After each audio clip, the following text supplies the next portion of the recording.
Assalamualaikum warahmatullahi wabarakatuh. Salam bahagia, salam guru penggerak. Perkenalkan, nama saya Wildatus Sofiah, calon guru penggerak angkatan 10 dari SDN Banjar Timur 1, Kecamatan Gapura, Kabupaten Sumeneb. Pada video kali ini, saya akan memaparkan koneksi antar materi, kesimpulan dan refleksi pemikiran Ki Hajar Dewantara Modul 1.1. Menurut Ki Hajar Dewantara, pendidikan pada hakikatnya adalah menuntun segala kekuatan kodrat yang ada pada anak agar mereka dapat mencapai keselamatan dan kebahagiaan yang setinggi-tingginya, baik sebagai manusia maupun sebagai anggota masyarakat. Pendidikan menciptakan ruang bagi murid untuk bertumbuh secara utuh agar mampu memuliakan dirinya dan orang lain. Dalam proses pembelajaran, murid harus diberi kemerdekaan dalam belajar dan harus disesuaikan dengan kodrat alam dan kodrat zaman.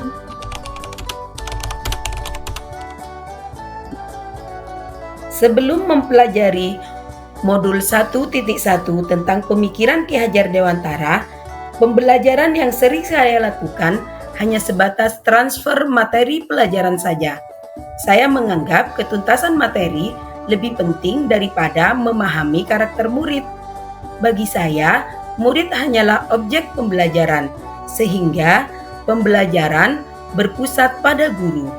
Sebelumnya, saya juga sering mengabaikan murid yang saya anggap nakal, karena biasanya mereka sering mengganggu ketika pembelajaran di kelas sedang berlangsung. Saya juga kurang memanfaatkan hasil evaluasi sebagai bahan refleksi dan tindak lanjut untuk perbaikan pada pembelajaran selanjutnya. Selama pembelajaran di kelas, seringkali saya hanya meminta murid untuk menghafal materi, tanpa benar-benar memperdulikan apakah murid benar-benar paham atau tidak. Terkadang, saya juga mengajar tanpa persiapan, sehingga metode yang sering digunakan adalah metode ceramah. Namun, setelah saya mempelajari modul 1.1 tentang pemikiran Ki Hajar Dewantara, saya menyadari bahwa apa yang saya pikirkan dan saya lakukan selama ini tidak tepat. Setelah mempelajari modul 1.1 tentang pemikiran Ki Hajar Dewantara, saya menyadari bahwa seharusnya saya melakukan proses pembelajaran secara menyeluruh. Tidak hanya fokus pada aspek kognitif saja, namun juga memperhatikan aspek-aspek yang lain seperti aspek afektif, psikomotorik, spiritual, budaya, dan sosial. Murid bukan sekedar objek pembelajaran, melainkan subjek pembelajaran yang seharusnya menjadi pemeran utama di kelas. Guru seharusnya bertindak sebagai fasilitator pembelajaran yang memberi arahan kepada murid dalam belajar. Guru seharusnya juga harus mengajar dengan penuh keikhlasan, kesabaran, dan tulus hati sehingga murid bisa belajar dengan nyaman dan bahagia.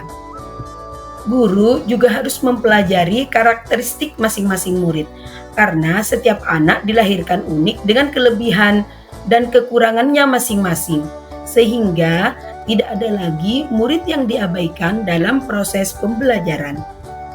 Guru juga harus memberikan kesempatan yang sama kepada setiap murid untuk tumbuh sesuai dengan kodratnya dan memperlakukan mereka dengan perlakuan yang sama.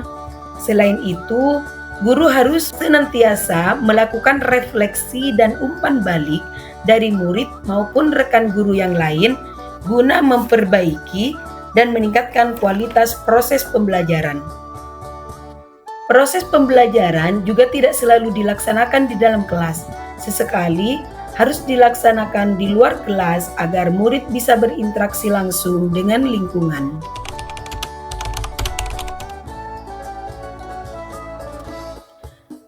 Yang dapat saya terapkan dalam pembelajaran di kelas antara lain merancang pembelajaran yang interaktif dan menyenangkan dengan melibatkan murid sesuai metode student center.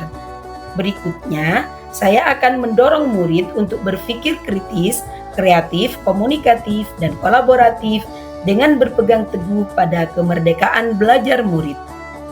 Pembelajaran tidak lagi menuntut, akan tetapi menuntun, karena tugas guru adalah memberi tuntunan dan arahan yang baik kepada murid, berusaha selalu menjadi teladan yang baik bagi murid, baik dalam ucapan maupun perbuatan. Selanjutnya, saya harus mengenali karakter dan latar belakang murid dengan menjalin komunikasi yang baik dengan murid. Saya juga akan menerapkan pembelajaran yang kontekstual yang menjadikan lingkungan dan kearifan lokal sebagai sumber belajar, sehingga peserta didik akan mampu mengenali, melestarikan, dan mengembangkan kebudayaannya. Saya juga akan melakukan pembiasaan-pembiasaan baik seperti terbiasa bersikap sopan terhadap yang lebih tua dan mengucapkan salam ketika bertemu.